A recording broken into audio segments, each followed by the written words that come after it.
3 tahun 4 bulan saya selesai S3, mengambil jurusan yaitu manajemen sumber daya pantai. Jadi ilmu saya itu adalah mengenai pesisir dan kelautan, Mas Bambang.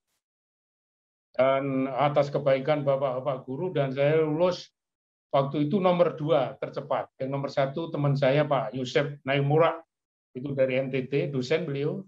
Kemudian saya nomor 2 dan juga diberikan nilai cum laude oleh para dosen saya. Jadi mengatasi pegawai negeri, birokrat, umurnya juga tidak muda lagi, tapi ya diberikan nilai yang bagus ya, saya alhamdulillah.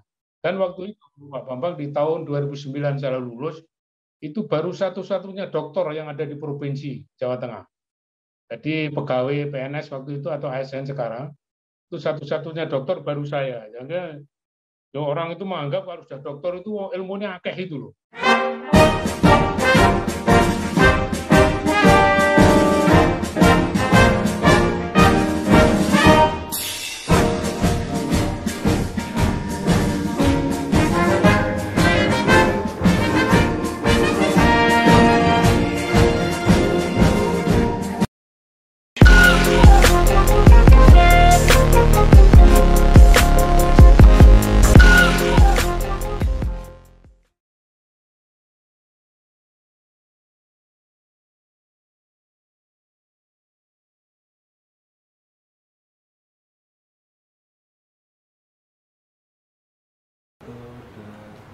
Assalamualaikum warahmatullahi wabarakatuh.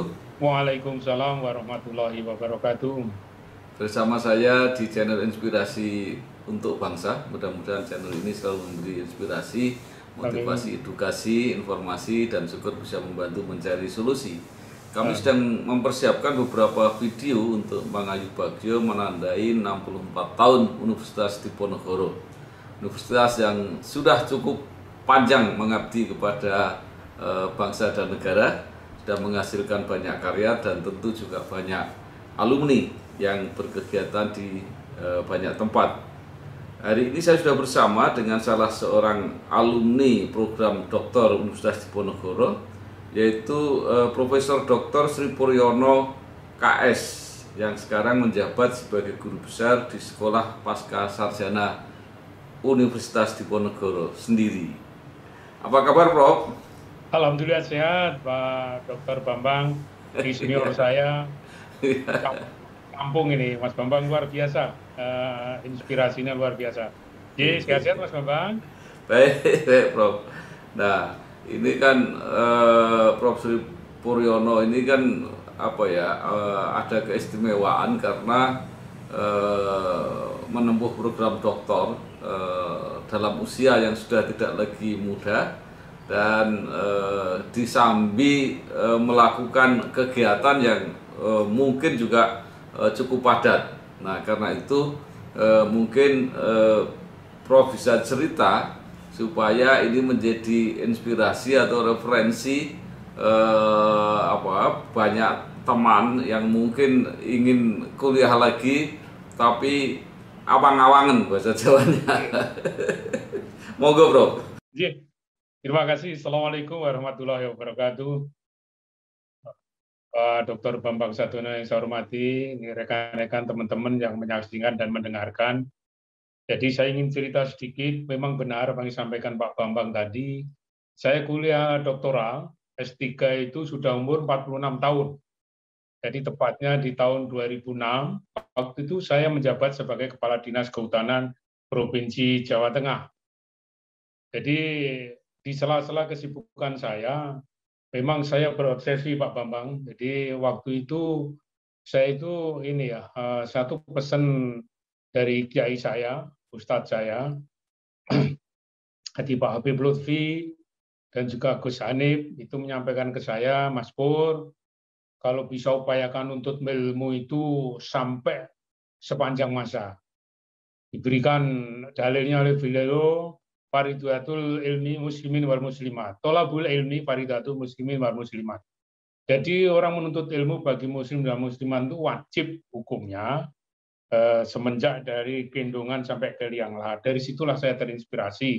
Yang pertama. Yang kedua, Kebetulan di keluarga saya ini juga keluarga pendidik. Bapak saya tentara, mertua saya guru, ibu saya juga guru, kepala sekolah, istri saya juga guru. Jadi waktu itu pertama saya dengan dua inspirasi itu, kemudian saya memberanikan diri. Memang sudah tidak muda lagi. Waktu itu saya kuliah di tahun 2006, menjabat Kepala Dinas Kehutanan Provinsi Jawa itu temannya itu hanya 7 orang, Pak. Bertujuh.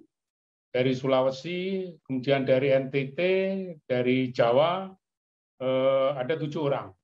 Tapi alhamdulillah 6 orang lulus, yang satu di tengah perjalanan namanya Mas Iqbal itu dari Palu meninggal dunia karena saking sergapnya. Dan alhamdulillah pada saat itu saya bertujuh itu saya ditugaskan ditunjuk sebagai ketua kelas. Sebagai ketua kelas, kemudian ada teman saya yang meninggal tadi, namanya Pak Iqbal tadi, meninggal di Rumah Sakit Elizabeth. Dan waktu itu keluarganya juga menghendaki supaya jenazah dipulangkan hari itu juga. Meninggal pagi jam 8 kurang lebih, sorenya kemudian kami urus bersama dengan pihak rektorat waktu itu. Kemudian dibawalah ke Palu, dan alhamdulillah keluarganya sampai sekarang masih komunikasi dengan saya.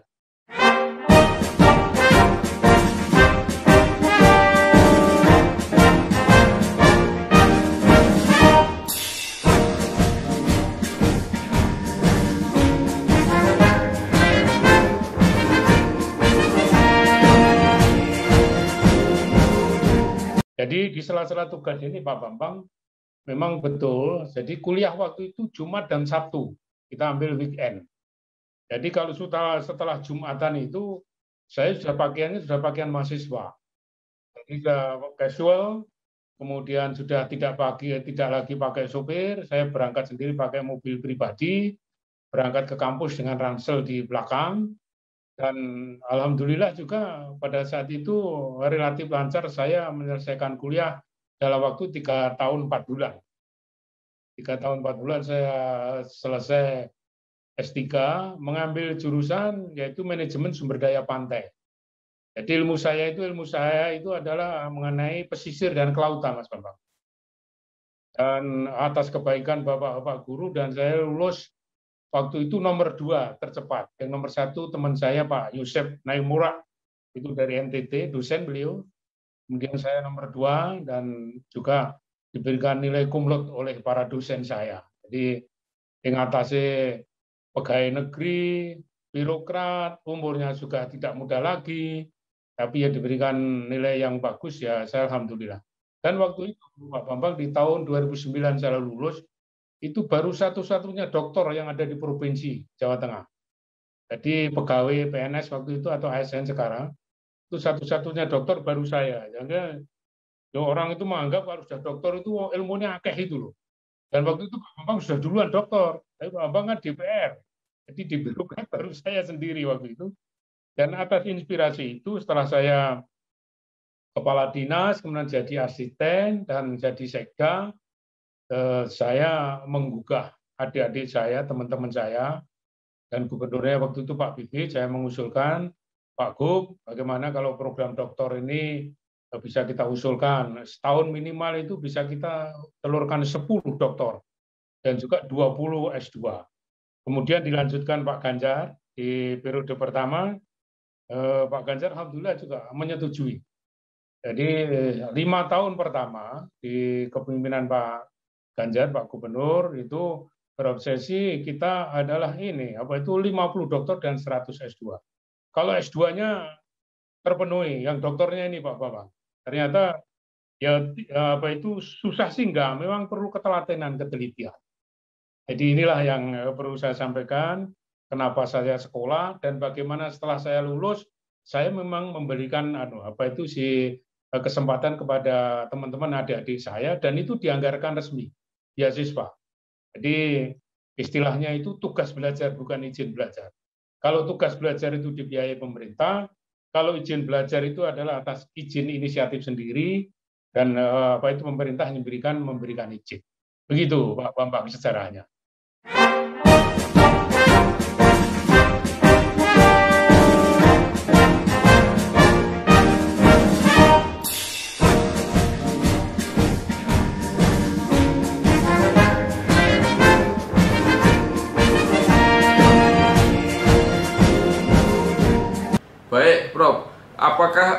program itu sudah ada hasilnya, yang terutama yang untuk dokter itu di provinsi Pemprov. Nggih, sudah. Jadi untuk program dokter itu waktu awal pokoknya yang penting apa itu 5 tahun tuh 50. Tapi lama kelamaan kami beserta Badan Diklat waktu itu BPSDMD sekarang dengan BKD dan Bapeda berembuk. Jadi S3 itu betul-betul S3 yang diperlukan di pemerintahan. Makanya di pemerintahan yang diperlukan adalah administrasi publik, kemudian hukum, kemudian juga jurusan yang pertanian, kemudian juga yang kehutanan, itu mulai kita tata. Jadi sudah masuk di dalam program rencana ini jangka panjang, jangka menengah RPJMD-nya provinsi.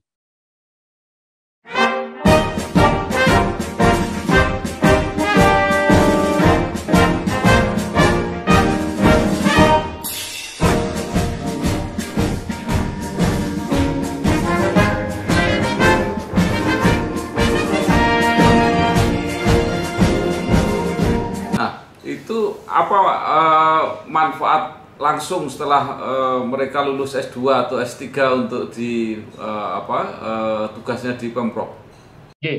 Jadi karena waktu itu juga kita arahkan sesuai dengan yang dibutuhkan oleh pemerintah, ya otomatis setelah dia lulus itu mempunyai bekal ilmu dan punya wawasan dan pola berpikir, pola sikap yang berbeda. Harapan kita gitu.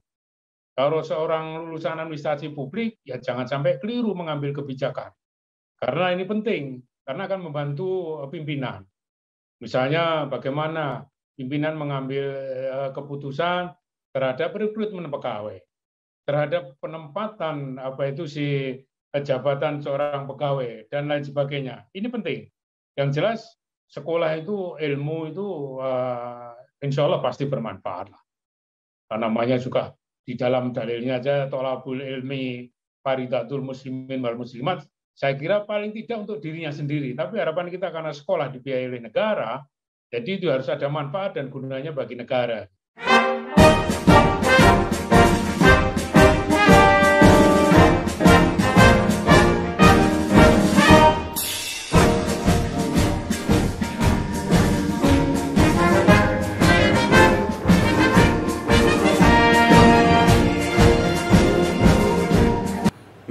Prof, itu karena sekolah itu ditugasi oleh pemerintah, itu oleh negara. Apakah setelah sekolah itu ada dampak, misalnya dalam penentuan kepangkatan, penentuan jabatan dan sebagainya gitu, Prof? Iya, yang jelas ya. Karena ini yang dalam itu ya daftar urutan kepangkatan yang pertama adalah pendidikan, Pak. Ya, pendidikan.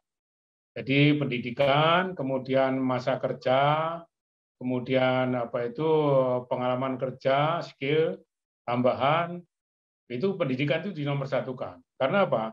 Biasanya seorang staf itu dengan pendidikan S2, dia itu pensiun bisa pangkat maksimal bisa 4A tanpa pegang jabatan. Tapi kalau hanya S1, dia hanya sampai ke 3D. Dan seterusnya, S2 itu 4A, kemudian S3 itu 4B. Staf tanpa pegang jabatan. Jadi ini ada dampak terhadap pribadi yang bersangkutan dari segi fasilitas kesejahteraan, jelas itu ada nilai plusnya.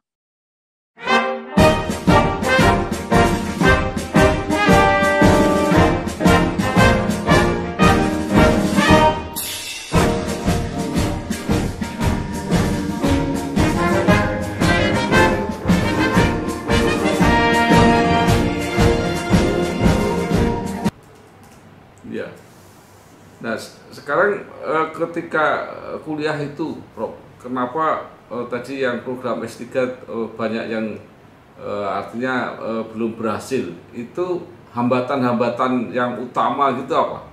Ya, ini memang kalau saya itu bekal saya itu hanya ketelitian, ketekunan, dan ketelatenan, Pak. Jadi kalau kita mau tekun mesti tekan, bahasa Jawanya itu begitu. Tekan kan ditekun mesti tekan. Jadi saya memang apa itu ya ketekunan, ketelatenan, ketelitian saya itu mungkin yang barangkali perlu dicontoh bagi teman-teman. Nanti persoalan yang dihadapi, kalau kuliah sih biasa-biasa saja, tatap muka biasa saja. Nanti kalau sudah penelitian sama menulis, ya itu mulai di situ. Ada unsur malesnya, menjadikan males. Kemudian juga nanti ada tugas-tugas di situ TOEFL-nya. TOEFL-nya sudah 550, kalau S3, kalau S2 500.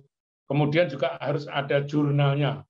Saya kira kita satu alma mater, Mas Bambang, di Doktor Ilmu Hukum, waktu itu juga mengalami, saya juga demikian, Pak.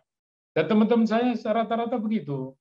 Piye kok sekolahmu kok rampung-rampung ini loh, Prof masih nulis, masih nulis. Bahkan sekarang itu yang dulu staf saya pindah ke Undip, yang sekarang menjadi bimbingan saya, promotornya saya, itu juga begitu, hambatannya sama saya ceritakan. Saya ceritakan, pokoknya kamu tidak usah takut salah. Kamu perbuat saja apa yang kamu bisa selesaikan hari itu juga. Jangan sampai menunda-nunda. Kalau menulis itu ditunda, tidak akan bisa selesai itu Pak Bambang.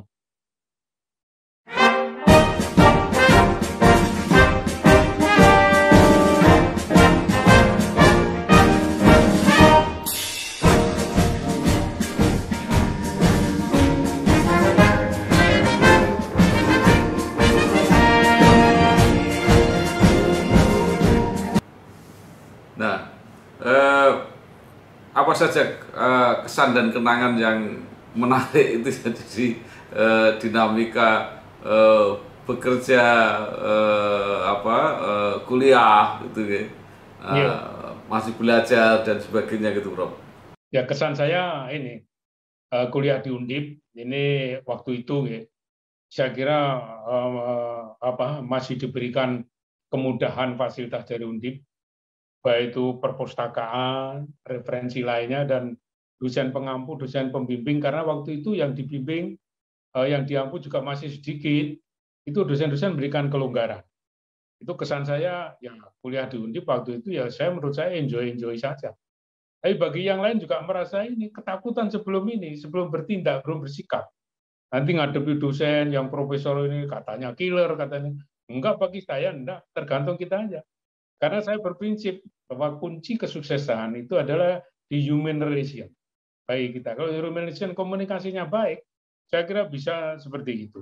Dan kenangan saya memang ini Pak Bambang ya. Ya waktu itu saya kan kepala dinas.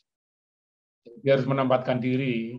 Kalau kepala dinas kan di kantor, kalau di sana ya mahasiswa. Karena ada teman saya, juga adik kelas saya, waktu itu kepala dinas, mau bimbingan terlambat sedikit sudah mencah-mencah. Loh aku di kantor ini ditunggu orang, kepala dinas ini. Nah, akhirnya menghambat dirinya sendiri, ya jangan begitu. Posisi kita di kampus itu adalah sebagai mahasiswa. Dan kenangan yang paling menarik buat saya adalah ini Pak, karena waktu itu sebagai saya pionir, orang pertama yang berpendidikan S3 doktor di Pemprov Jateng, dan di keluarga saya juga satu-satunya keluarga yang duluan doktor, dan ini menjadi cambuk Pak, menjadi cambuk junior saya, kemudian juga anak-anak saya, ponakan-ponakan, adik-adik saya, bahkan anak-anak saya pun sekarang juga sudah mulai berpikir, kebetulan mereka juga PNS dan pegawai swasta. Wah, ini kalau ini sudah doktor, kita ngejarnya aja sudah agak berat, apalagi jadi profesor. Saya bilang, kamu jangan mengeluh. Di mana ada kemauan, di mana ada niat, insya Allah ada jalan. Dan saya juga tidak bermimpi kalau mau jadi guru besar. Betul, saya tidak bermimpi waktu jadi guru besar. Kemudian juga kenapa ini saya sampaikan, ya itu tadilah, semua itu tergantung nawa itu dan juga kemauan tekad kita. Itu Bang.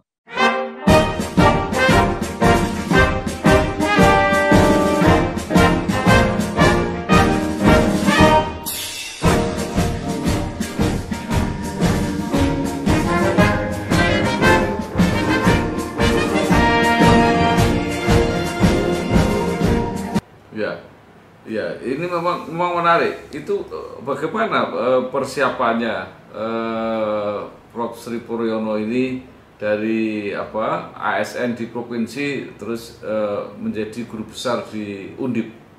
Jadi begini, sebenarnya dulu waktu itu saya juga hampir sama lah dengan Pak Bambang. Saya itu suka nulis dan suka bicara di forum-forum gitu. Saya kalau di forum besar di nasional, itu waktu itu di lingkup kehutanan, saya suka menulis Pak tentang hutan, tentang masyarakat, tentang nilai ekonomi. Kemudian di saat diskusi, saya pasti bisa dipastikan orang sampai apa, meskipun orang rapat apa itu rapat kerja, apa seminar, mesti Puryono itu mesti takon, sing takon mesti aneh-aneh itu. Nah, dari situlah saya dikenal orang Pak. Oh Puryono kayak satu. Kemudian yang kedua, tahun 2008, jadi maaf 2010 setelah saya lulus S3, rupanya yo laris Pak Bambang saya itu. Begitu 2010 saya itu diminta untuk mengajar anak-anak S1 dan S2. Saya waktu itu cukup banyak Pak Bambang saya ngajar di UNES, kemudian di UGM sendiri di kampus saya S1, di Sugio Pranoto, kemudian di Udinus, di Untak, kemudian di Unisula, dan juga Universitas Muhammadiyah. Ada 7 perguruan tinggi waktu itu yang selain Undip itu saya ngajar. Dan begitu saya tahun 2013 menjadi sekda, saya kurangi, Pak. Ternyata habis juga waktunya itu. Untuk jadi sekda, terus jadi tenaga pengajar ini harus saya bagi-bagi. Akhirnya saya ambil hanya UNS, UNES, dan Undip. Yang lainnya saya kalau kuliah umum stadium general saya ikut, saya mau, tapi kalau yang sifatnya rutin saya tidak mau. Jadi saya awalnya 2010.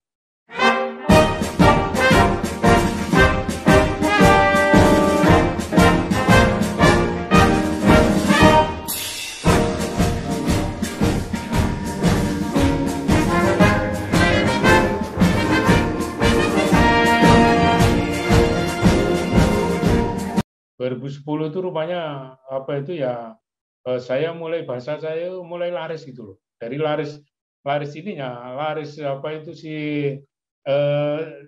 jenengnya, bukan jenangnya Pak, jenengnya. Udah mulai ini Pak aja suruh ngajar gini, ini Pak ngajar ini, nguji ini, bimbing ini. Jadi dari awal dari situlah makanya tahun 2010, 2012, 2013, 2018.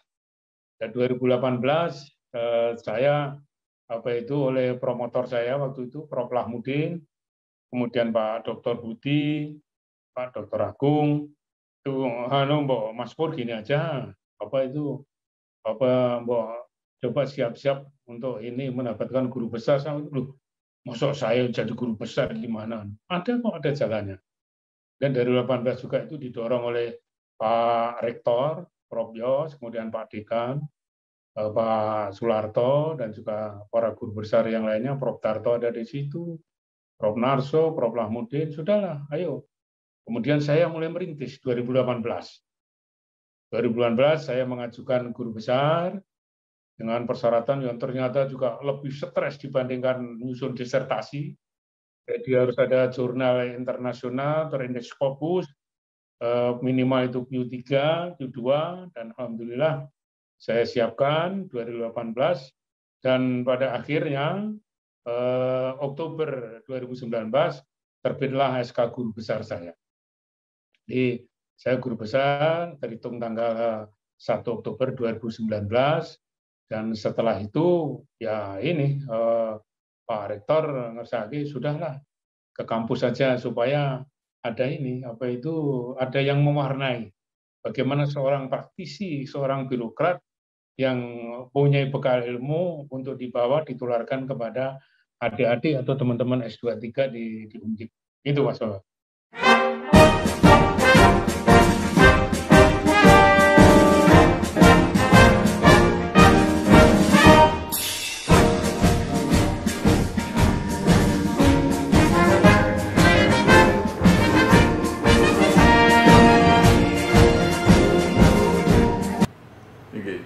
Kalau Prof. Sri ini S2-nya mana Pak? S2-nya saya manajemen kehutanan. Di UGM. Jadi saya S1 tahun 79 sampai 84. Saya S1 di Universitas Gajah Mada Fakultas Kehutanan. Kemudian tahun 91 sampai dengan 93 saya S2 di manajemen kehutanan, kemudian saya S3-nya 2006 sampai 2009. Itu adalah manajemen sumber daya pantai. Masih ada bau-baunya lah, karena di situ saya ngambil si pengelolaan kawasan pesisir mangrove di Jawa Tengah. Jadi saya ambil itu, dan ya itu tadi Pak Bambang, saya tidak bermimpi lah untuk menjadi guru besar, enggak. Tapi ya Allah memberikan jalan kepada saya ke sana. Syukur alhamdulillah, anugerah yang luar biasa secara duniawi. Ya, saya mendapatkan anugerah guru besar. Itu luar biasa buat saya.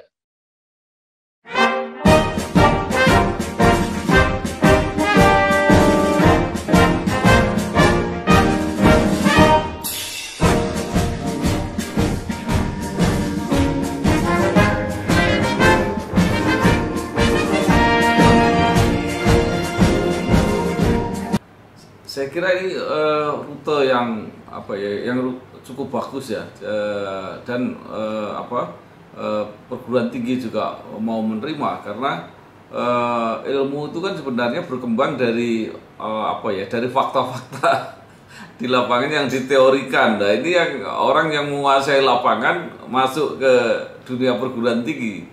Saya kira ini menjadi sempurna kan ilmu itu.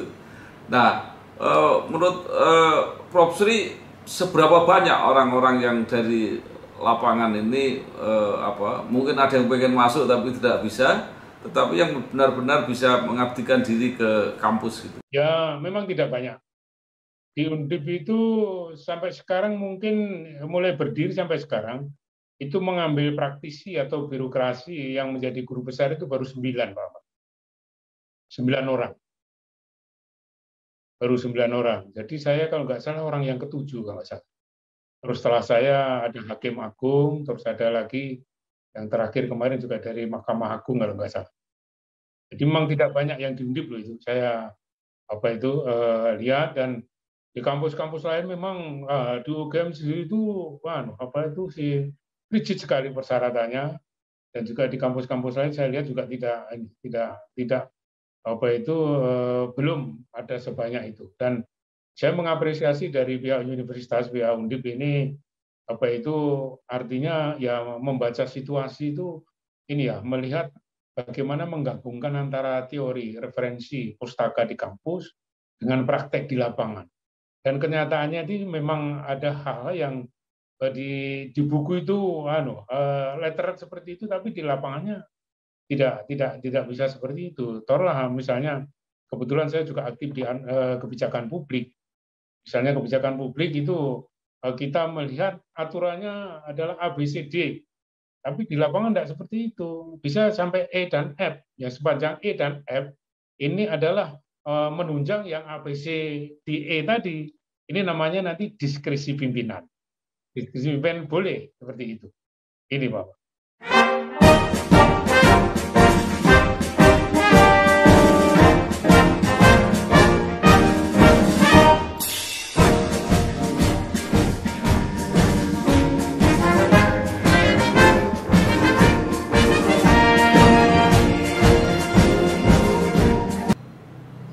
Nah, Prof, sekarang sebagai guru besar kan membimbing para calon-calon dokter.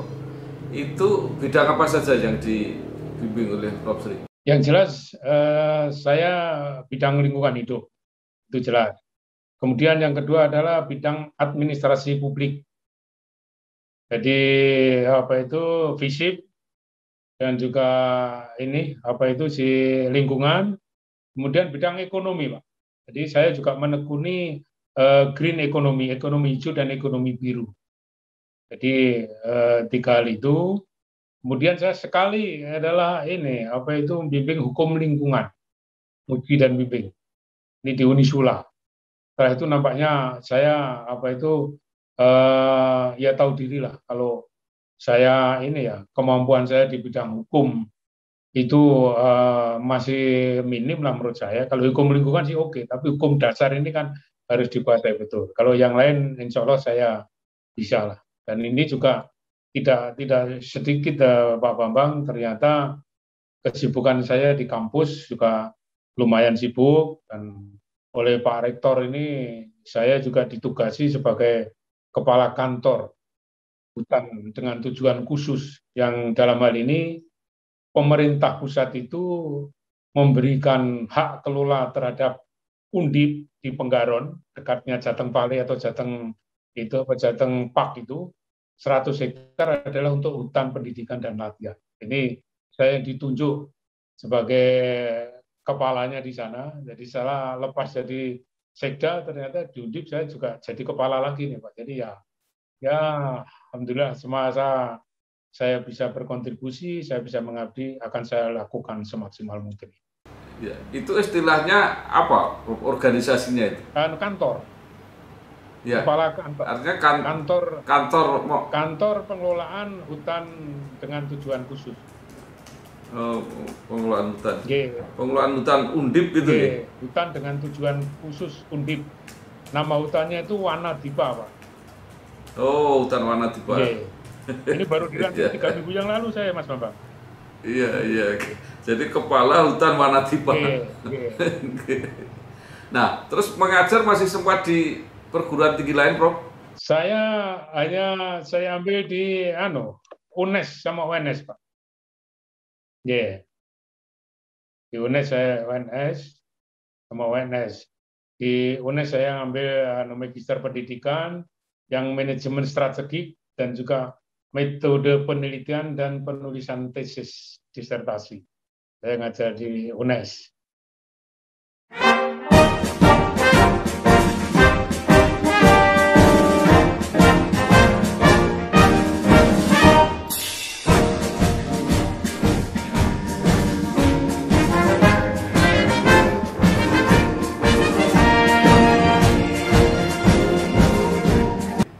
Baik, Prof. Supriyono ini kan pengalaman di kultur 2 perguruan tinggi di Gajah Mada sampai S2, kemudian S3 di Undip, dan sampai sekarang masih di lingkungan Undip. Nah, kalau dibandingkan juga mengajar di berbagai perguruan tinggi lain, apa plus minusnya kultur di Undip, Prof? Di Undip ini begini, kita mahasiswa begitu masuk, itu sudah kita bekali mereka tentang nilai-nilai Undip. Jadi nilai-nilai Undip ini, value ini sangat penting. Seperti bagaimana, kenapa itu namanya Diponegoro. Nilai-nilai Diponegoro itu kan berani, itu jelas. Kemudian peduli dan adil. Jadi nilai-nilai itu kita berikan kepada mahasiswa baru, dan itu selalu S2, S3, S1 saya ngajar, awal ngajar saya jelaskan itu. Anda harus punya sifat nilai-nilai Diponegoro. Kemudian kalau di Gajah Mada itu kan punya patihnya Raja Hayam Wuruk itu. Dia yang dengan wawasan ininya, si sumpah palapanya itu. Itu luar biasa. Jadi dua-duanya punya kelebihan. Dan karena memang di UGM itu kan lahirnya sudah lebih duluan, tahun 49.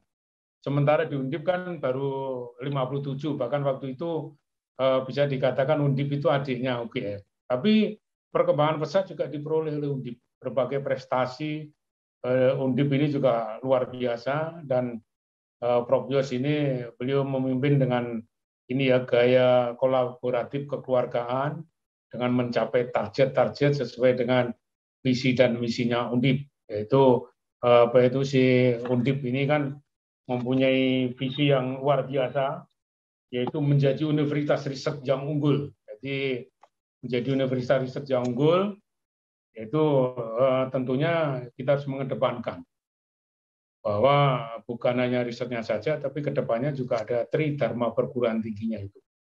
Jadi penelitian, pendidikan, dan juga pengabdian masyarakat. Jadi Hayam Wuruk punya patih Gajah Mada, Diponegoro anak raja yang jadi pahlawan. Jadi Gajah Mada dan Diponegoro luar biasa, sama-sama sama-sama hebatnya. Dan karena saya sekarang di Undip, ya tentunya saya harus membela Undip harus menjadi yang terbaik.